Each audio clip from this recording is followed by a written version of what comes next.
Bien, vamos a pasar, ya sabemos que hasta el punto 7 está la fase de diagnóstico, o sea, hemos llegado hasta el momento aquí. Hemos hablado hasta el momento de los pasos 1 al 7, hemos hecho la fase diagnóstica. Entonces vámonos a la fase experimental o el trabajo de campo. Una vez se han establecido las barreras, entonces vamos a la siguiente, que es seleccionar las especies adecuadas para la restauración. Entonces, en el paso 8 hay que seleccionar las especies adecuadas para la restauración.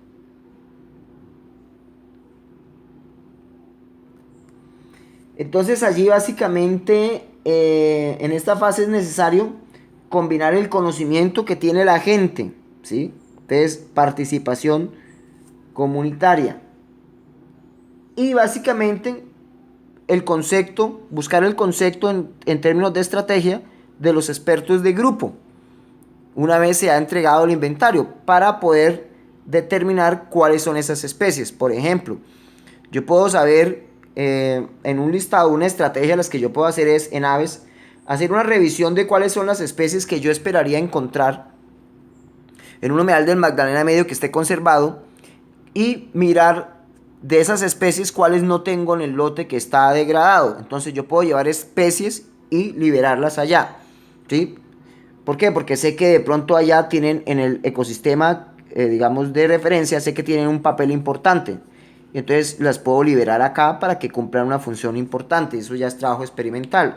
Y hago un seguimiento, ¿sí? Por ejemplo, especies dispersoras de semillas o, por ejemplo, meter el caso de rapaces, ¿sí? Que son especies que eliminan otras poblaciones, por ejemplo, como roedores, para que no existan abundancias y ellos no empiecen a generar problemas en términos de disminución de recursos, ¿sí? Entonces, este paso número 8 ya hace parte de la fase experimental y es muy importante. Una vez ya seleccioné las especies, entonces ya sabiendo cuáles son las especies, viene un siguiente paso que consiste en propagar, ¿sí? En propagar y manejar las especies que hemos seleccionado, ¿sí? Entonces, este paso incluye, si yo sé que existen unas plantas en el lote que ofrece, digamos, una cantidad de recursos para muchos animales, requiero que esa planta, digamos, se multiplique en la zona. Entonces, hay que participar a la gente en términos de que se involucren en el proyecto, y una de las estrategias es, por ejemplo, la formación de viveros. Entonces, las personas empiezan a hacer viveros de estas plantas, no las venden, ¿sí? Una estrategia entonces es enseñarles a preparar abonos orgánicos, por ejemplo, a los otros a tener a los viveros. Entonces, la gente participa, el diseño, ellos producen lo que requerimos para la restauración y estamos participando de la comunidad. Y empezamos a mirar que estas especies empiezan a mejorar dentro del terreno cuando hacemos ese tipo de manejo. Entonces, paso número 9. ¿Listo? Una vez ya tenemos cómo se va a hacer el manejo de propagación de las especies, entonces ahora sí definimos los sitios, ¿sí? Entonces vamos a seleccionar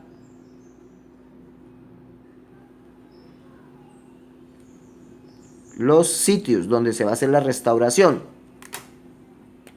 Ese paso también es súper importante. Entonces, seleccionar los sitios.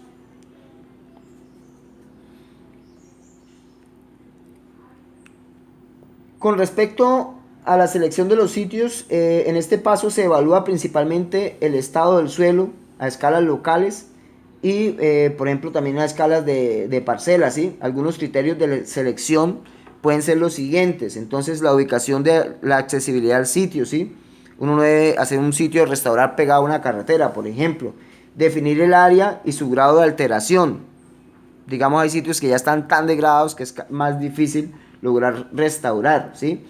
Evaluar el estado del suelo, cómo es la hidrología del lote, ¿sí? Qué actividades humanas hay en el sitio, indagar digamos, por fenómenos naturales que ocurren con frecuencia.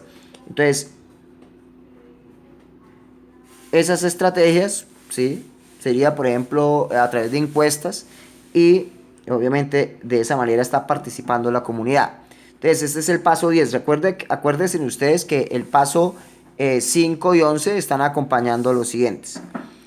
Ya hasta aquí terminamos la fase experimental y entramos entonces, ya aquí podemos decir que se ha terminado la parte experimental de lo que es la restauración y empezamos lo que es el paso 12, que es el monitoreo. Entonces, el siguiente paso es generar el monitoreo, ¿sí? Y ese es nuestro paso número 12. Y este paso es muy sencillo, ¿no? Aquí en el monitoreo, en este paso, básicamente es necesario diseñar un sistema de seguimiento del área que esté sujeta a la restauración, dejando claramente establecidos quiénes son los indicadores, ¿sí? Que van a decir cómo se está dando esa restauración, ¿sí? Entonces aquí en el paso 12 también incluye que yo vuelva a levantar la composición, ¿sí? La estructura, la función y que calcule los servicios ecosistémicos, ¿sí? Es necesario eso en este paso.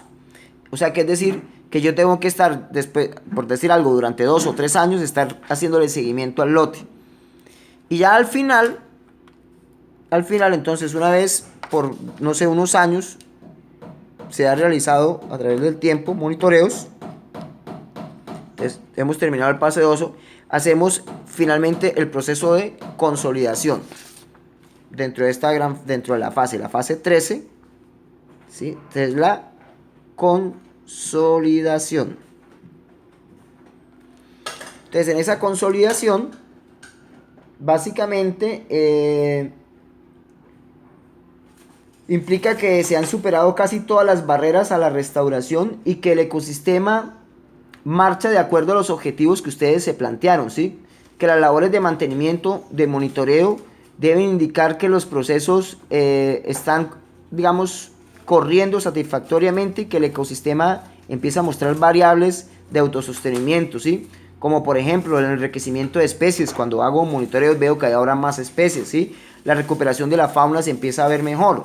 Hay restablecimiento de los servicios ambientales, es decir, que en esta parte, en esta consolidación, cuando ya hemos llegado a la consolidación, en el paso 13, entonces vamos y revisamos que hemos llegado del ecosistema degradado, hemos pasado al ecosistema restaurado, verificando la biodiversidad, la integridad y la salud. La biodiversidad a través de la composición de especies, la integridad a través del análisis de la estructura y la función, y la salud a través del análisis de la resiliencia, ¿sí? Entonces, a través del análisis de los servicios ecosistémicos, una vez se ha llegado a ese paso. Bueno, ahora me dispongo a explicarles de qué se trata el previo.